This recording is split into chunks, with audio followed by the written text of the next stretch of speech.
आज आम्ही बनवतोय आपले साबुदाण्याचे वडे। बघा ह्याला मी 6 तास भिजत ठेवले होते साबुदाणे। परत मी त्याच्यात अर्धे किलो आलू बटाटे मिक्स केले आणि बघा मी याच्यात जिरा टाकलाय आणि मीठ टाकलं। आपल्याला पाहिजे तेवढं मीठ घेऊ शकतो। हिरव्या मिरच्या बघा मी हे कापून टाकल्यात बारीक बारीक।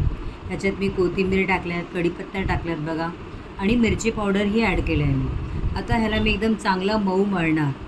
तुम्ही जेव्हा साबुदाणा भिजवता तेव्हा तुम्ही थोडं जास्त पाणी त्याच्यात ठेवलं तर ते चांगले फुलतील। वडे बनवताना तुम्हाला खूप ते नरम होतील, मग तुम्हाला वडे चांगले बनतील तुमचे। मी तुम्हाला दुसऱ्या व्हिडिओमध्ये दाखवते माझे तळून झालेले वडे। थँक्यू। बघा हे असे वडे बनवले मी। हे असे गोल गोल तुम्ही करू शकता आणि मग हे इथे मी टाकले। हे बघा इथे रेडी। हे बघा हे असे झाले तिकडे अर्धे असे झाले रेडी बघा। अजून 2 मिनटं मी ह्याला ठेवणार आणि मग परत काढणार। खायला खूपच छान आहे हे बघा, खूप चांगले वाटतं खायला।